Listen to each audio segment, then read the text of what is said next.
Muito bom dia, amigos. Hoje queria falar um bocadinho acerca de um tipo de encantamento da qual todos nós nos confrontamos diante enfim, das nossas decisões. Há um encantamento que é provocado por encantadores. E eu queria basear isto que eu estou a dizer, a falar, em Atos, no capítulo 13, versículos 7 em diante. Ahm, Antes de continuar, queria pedir, se vocês gostarem, mais uma vez, subscrevam, toquem no sininho, e ponham um gosto e partilhem. Se vocês verem que é bom, partilhem. Hoje o encantamento é tão forte que quanto mais acesso nós temos aos meios de comunicação, mais encantados nós podemos ficar com variadíssimas situações. Não só nos órgãos de comunicação social, mas também nas nossas redes sociais. O acesso que nós temos hoje à informação e também às fake news, nós ficamos encantados, deliramos com determinadas situações. Há uma altura que Paulo, passando por Salamina com Barnabé, está a falar com um procônsul Sérgio Paulo, no versículo 6, perdão, eu tinha falado 7, no versículo 6, havia um fulano que era considerado um encantador. Era um tipo mágico, um tipo que fazia umas coisas engraçadas que levava algumas pessoas até de bem, consideradas de bem, gente com bom senso, gente que procurava o discernimento, procurava a seguir uma vida com justiça, procuravam este homem porque dava a sensação que, na verdade, este homem tinha algo de jeito, tinha algo que pudesse ter ali uma orientação divina. E Paulo está a falar vai falar com este homem, com este homem, não, com o procurador, com o procônsul Sérgio Paulo, e este encantador está lá porque ele fazia assessoria, era alguém de muito de perto deste procônsul. E o versículo 6 apresenta-o com um nome que é Bar Jesus. Este termo Bar Jesus quer dizer filho da salvação, filho de Jesus, filho ou de Josué, que a raiz da palavra é a mesma, mas é filho da salvação. Portanto, estamos a falar de alguém que em si mesmo já tinha uma carga no seu nome que parecia ser uma pessoa de extrema importância para determinado tipo de aconselhamentos. Paulo, entretanto, começa a falar acerca do Evangelho, acerca de Jesus, para um homem que tinha esta fama de ser um homem prudente, um homem com alguma sabedoria, um homem que procurava, diz o versículo 7, procurava muito ouvir a palavra de Deus. E isto é interessante porque muitos corações, quer estão cansados de ouvir pregar a banha da cobra, mas de facto têm fome e sede é de ouvir a palavra de Deus. A palavra de Deus não se resume às páginas da Bíblia. A palavra de Deus é muito maior do que as páginas das nossas Bíblias. A palavra de Deus está nela concentrada em Jesus. É uma pessoa. A palavra se fez carne. Esta é a verdade que João nos apresenta. Então, a palavra de Deus, quando é falada, quando é dirigida pelo Espírito, quando não é letra, quando é Espírito, ela torna-se Espírito e vida, como disse Jesus. E isto, na pessoa que tem fome e sede de ouvir a palavra, produz fé e produz mover sobrenatural do Espírito Santo na vida dessa pessoa. Muito bem, então, no versículo 8, nós vemos uma mudança, não é uma mudança, mas é outro significado, uma mudança de nome, mas com o mesmo significado ou com um significado também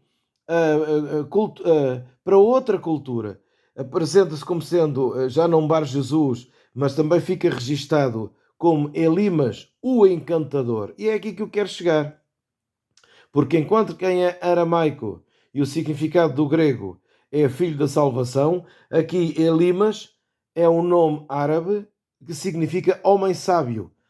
Então veja só a carga que estava sobre este homem de uma falsa, um falso carisma, o poder de atração que este homem tinha, ao ponto de ser assessor do procônsul.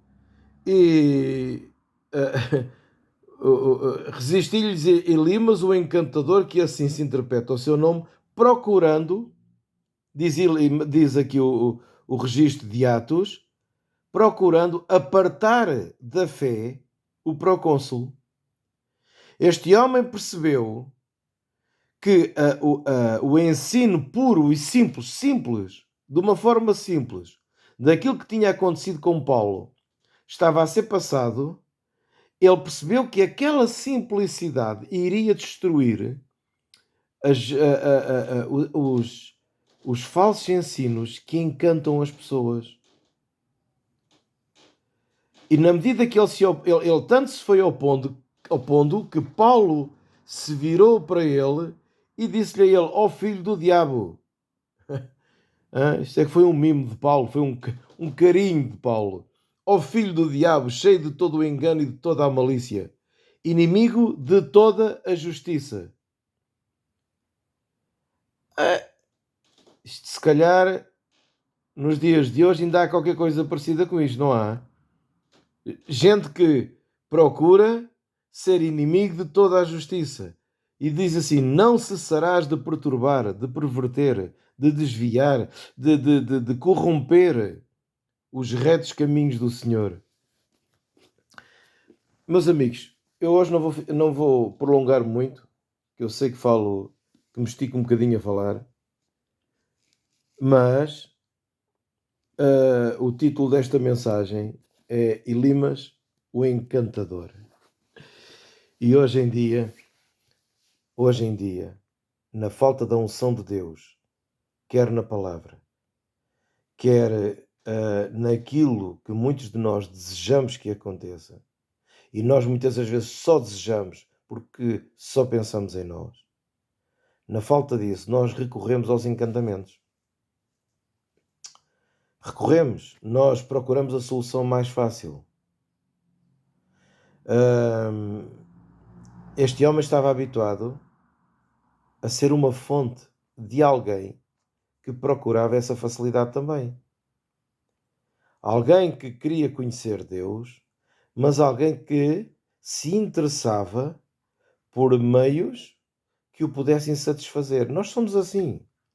Nós todos temos um bocadinho desta natureza do procônsul Paulo. Queremos ouvir a palavra de Deus, mas queremos ter uma satisfação pessoal que possa até intervir no prejudicar dos outros. Todos nós já fizemos isso. E é um erro. Nós pensarmos que nós não estamos nesse barco. Nós estamos todos no mesmo barco. Nós, seres humanos, muitas das vezes não olhamos a meios para atingir os nossos fins. E quantos pais usam os filhos para atingir os seus cônjuges ou ex-cônjuges? Quantos pais não matam os seus filhos? Quantos maridos não fazem tanta coisa para prejudicar as suas mulheres e vice-versa? Quantos homens de negócios violam as suas consciências e para atingir os seus fins? Quantos pastores não violam as suas consciências e criam estratégias de encantamento para atingir os fins desejados, que é ter mais pessoas dentro da igreja? E corações desta natureza sejam homens de negócios, sejam pais, sejam maridos, sejam pastores. Eles visam uma coisa, é o lucro e a satisfação pessoal. Nem sempre lucro é dinheiro. Lucro pode ser uma posição que nós marcamos na sociedade. Lucro pode ser um espírito competitivo em que nós precisamos de nos sentir superiores em relação aos outros. Isso já é tudo o que nos possa levar a sentir e a encher este complexo de superioridade, este narcisismo, este poder de manipulação, tudo o que nos satisfaça ao nosso ego, isso é lucro. Nós consideramos como lucro. Mas isso, na verdade, é veneno. Isso destrói a nossa vida, destrói o nosso coração, destrói a nossa alma, isso destrói tudo à nossa volta. E quanto mais tempo nós demorarmos a entender isto, pior é. Então, cuidado com os encantamentos, porque não faltam encantadores. Não faltem limas por aí. Pá, não importam a aparência que eles têm. Não importa os versículos bíblicos que eles ponham, os sorrisos, a simpatia. Se aparecer alguém com umas boas palavras, palavras que encantem, é muito fácil levar, hoje em dia então, levar uma multidão atrás. É muito fácil. Por isso é que muitos líderes políticos, dos partidos políticos, são escolhidos por causa do seu populismo. Por causa da facilidade que eles têm de chegar ao coração das pessoas. Porque há ali um encantamento, há ali um carisma destruidor que mexe com o coração e com as emoções das pessoas. E Jesus nunca precisou de nada disto. Jesus disse: aprendam de mim que sou manso e humilde de coração. Como é que você distingue um encantador? Está a ouvir alguém e pensa assim: este tipo está-me a enganar ou falar a verdade? É muito simples. Você é cristão, quer ler os 4 evangelhos. Nos 4 evangelhos você vai ver algumas coisas repetidas de ângulos diferentes. E você vai conhecer um bocadinho de Jesus. Mas vai conhecer o suficiente para depois saber discernir quem são os encantadores. A facilidade com que as pessoas têm, e estou a falar de cristãos, a facilidade com que as pessoas têm de ser enganadas tem a ver porque não conhecem Jesus. Dizem-se cristãos, são religiosos, fazem os salamaleques todos, vão aos cultos, fazem tudo o que os pastores mandam fazer, vão às missas, fazem tudo o que o padre manda fazer. Tudo, mas não conhecem Jesus. Porque Jesus não tem nada a ver com a maioria daquilo que se pratica dentro das igrejas. Com a maioria. Com a maioria. Você olha para Jesus e vê um amor sincero, verdadeiro, honesto, um amor que se dá. E você entra na maioria das igrejas e você não encontra isso, a começar pelos pastores e pelos padres. Calma, há pastores que não são assim. Há padres que não são assim. Nós encontramos padres, freiras, pastores, pastoras, gente muito boa, gente cujo coração sofre e se dá pelas ovelhas. Nós encontramos gente assim. Mas infelizmente também encontramos o oposto. E o oposto, os líderes têm que usar de encantamento para prender as pessoas. O encantamento pode ser desde um bonito discurso, a uma bonita música, a bonitas luzes, a tudo o que é imagem, projeção de imagem. Você diz, então, mas é um erro ter uma boa imagem? Não. Você deve cuidar da sua imagem, deve cuidar da imagem da sua casa, deve cuidar da imagem da igreja, deve cuidar da imagem, mas imagem não é essência. O que me serve a mim estar numa casa tão bonita e, no fundo, na prática da vida, porque o amor de uma igreja não se conhece no domingo. E no domingo já se vê muita coisa. O amor da igreja vê-se durante a semana. Vê-se visitando os doentes, telefonando para quem está enfermo, para quem precisa de ajuda. Sabendo, procurando ter conhecimento daqueles que estão a sofrer. Façam eles parte da igreja ou não. Porque se uma igreja está inserida na comunidade e se desconhece a sua comunidade, então está ali a fazer o quê? Tem a porta aberta para quê? Não, senhora. Se Deus coloca uma igreja cristã, E eu estou a falar cristã como comunidade, porque me conheço como cristão. Se Deus coloca ali uma igreja cristã, seja ela qual for, tenha ela o nome que tiver, é para servir à comunidade, ponto final. Não é para se servirem a si próprios. Não faz sentido, não faz sentido ser igreja de outra forma. E a igreja tem que levar é a palavra revelada pelo poder do Espírito Santo. Não são encantamentos. Se uma igreja puder ter uma melhor imagem, melhores condições para que as pessoas possam estar, ótimo. Se não puder, entre o luxo de ter melhores cadeiras e alimentar os famintos, você vai escolher o quê? Conta-se uma história verídica de um pastor que dentro de uma favela do Brasil, que tinha já uma comunidade grande, finalmente conseguiu arranjar dinheiro para melhorar as cadeiras e as paredes da sua igreja. Nisto percebeu que toda a comunidade da favela, daquela zona, estamos a falar de muita gente, quando chamava a ambulância, grande parte dessas pessoas morriam porque a ambulância demorava muito tempo, porque, como é óbvio, todos nós temos conhecimento do que se passa nas favelas. Não só do medo dos bombeiros subir, mas não é só isso. Até chegarem ao local é complicado. Então o pastor pegou, em concordância com os irmãos, em vez de fazerem obras na igreja, se levantar uma ambulância, se comprar uma ambulância. Esta é apenas uma pequena história, entre muitas, de gente boa, que gente, entre olhar para a imagem, procura desenvolver a essência. Então, hoje, o que fica aqui é o seguinte. Epá, não siga encantamentos. Eu gosto de ouvir, sim, pessoas a falar que tenham dom de palavra, que tenham frases muito bem articuladas. Epá, mas eu gosto de ouvir gente que tenha conteúdo. Eu vou deixar aqui alguns nomes, para além do meu amigo Fernando Brito, que eu gosto de ouvir, e que nós temos desenvolvido um relacionamento a nível do Evangelho e a nível da espiritualidade. É um homem que está, pronto, que está aqui muito perto. Mas, quando digo mas, é assim, estou a falar de alguém que está muito perto de mim. Mas tenho outras pessoas como referência, e vou deixar aqui alguns nomes. Eu sei que será injusto não falar em alguns, mas eu estou a falar dos nomes que, para agora, pá, são pessoas de referência porque têm conteúdo.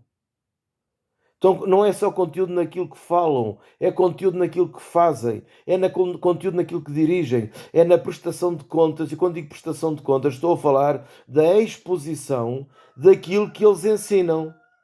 Então, vou-vos falar, por exemplo, fora do âmbito da igreja, há nomes com os quais eu gosto de ouvir.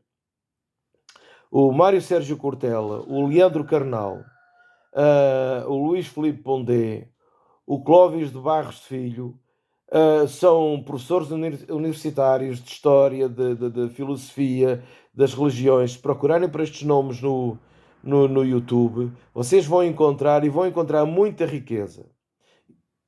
Dentro do âmbito daquilo que eu chamo igreja, gosto muito do Paulo Capelletti, gosto muito do Caio Fábio, gosto muito do Ed Renekiewicz, gosto muito da Casa da Rocha do pastor Zé Bruno. E agora estou-me a esquecer, sei que me estou a esquecer de um ou outro, do Carlos Moreira, enfim, mas estou-vos a falar de nomes que têm algo para transmitir.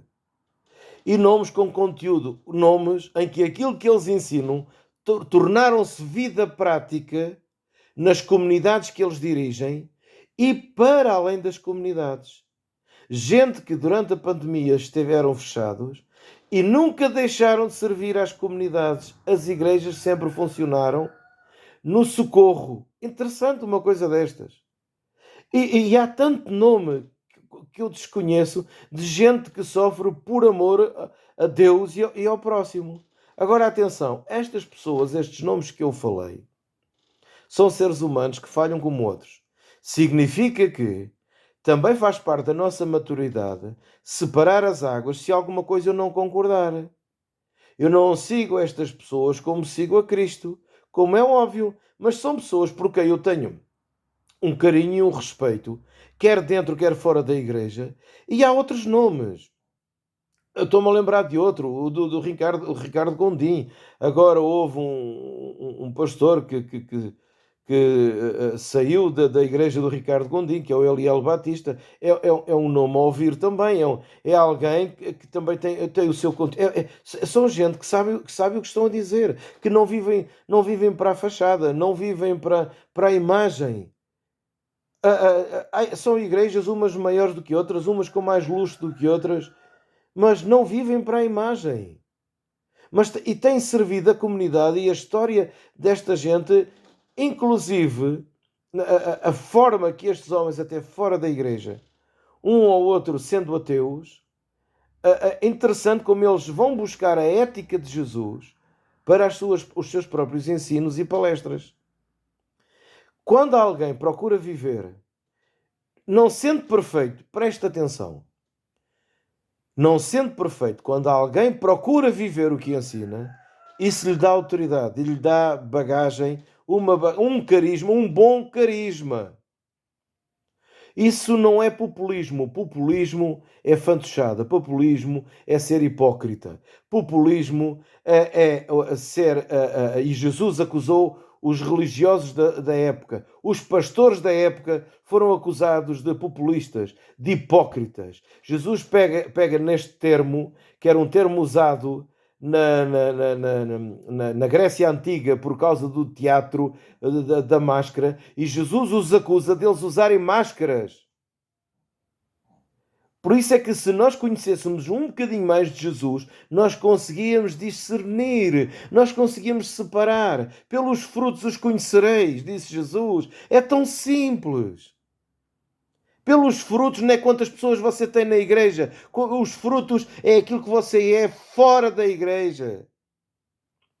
Pelos frutos não é a sua aparência ao domingo dentro da igreja. É o que é que você é dentro da sua casa, para a sua mulher e para os seus filhos. Os seus frutos é a sua reação de quando disserem mal de si. E dizer mal de si, com razão é uma coisa, sem razão é outra. Mas vai ser a sua reação? Você vai dar a outra face, caminhar mais uma milha, quer dizer, procurar resolver o problema de outra forma, ou vai reagir olho por olho, dente por dente?